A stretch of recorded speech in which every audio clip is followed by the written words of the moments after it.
আগামীকাল থেকে শুরু হচ্ছে বাঙালির আবেগ আর ভালোবাসার সবচেয়ে বড় আয়োজন অমর একুশে বইমেলা ২০২৬। মেলা উদ্বোধন করবেন প্রধানমন্ত্রী তারেক রহমান। এরই মধ্যে শেষ হয়েছে সব প্রস্তুতি, নিরাপত্তায় থাকছে বিশেষ ব্যবস্থা। আগামীকাল দুপুরে মেলার আনুষ্ঠানিক উদ্বোধন করবেন প্রধানমন্ত্রী তারেক রহমান। উদ্বোধনী অনুষ্ঠানে উপস্থিত থাকবেন সংস্কৃতি উপদেষ্টা, বিশিষ্ট সাহিত্যিক ও প্রকাশকরা। অমর একুশে বইমেলা, এই কথাটাই গায়ে অনুরণন তোলে।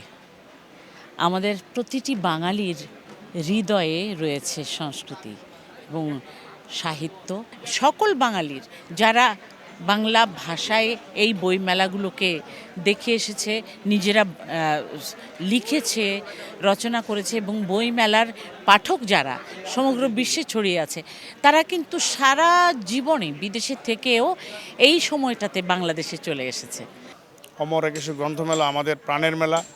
রমজান এবং দেরি হলেও এই অমর একুশে গ্রন্থমেলা নিয়ে সারা বাংলাদেশের মানুষ, সারা বাংলাদেশের বোদ্ধামহল, সংস্কৃতিসেবী সকলেই উদ্গ্রীব থাকে।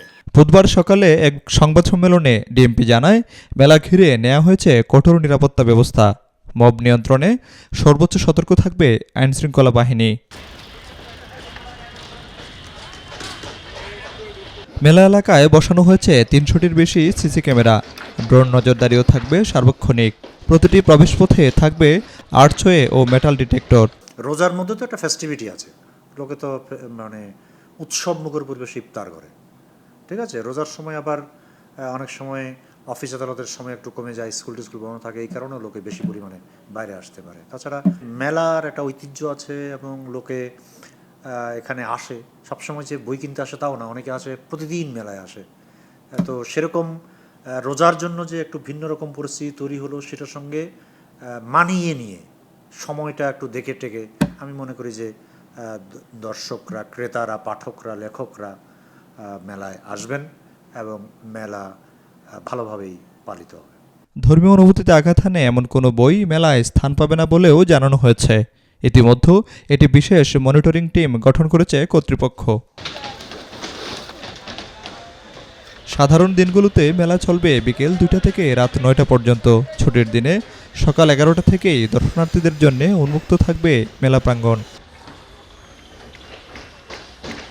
এবারে কবিতা, উপন্যাস, গবেষণা, মুক্তিযুদ্ধ ও শিশুতোষ সব ধারার বই নিয়েই সাজানো হয়েছে মেলার আয়োজন।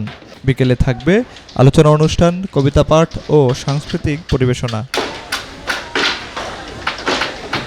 আয়োজকদের দাবি, ভাষার মাসে শহীদদের প্রতি শ্রদ্ধা আর বইয়ের প্রতি ভালোবাসা, এই দুয়ের মিলনেই অমর একুশে বইমেলা। সত্য সরকার, বিনিউজ 24, ঢাকা।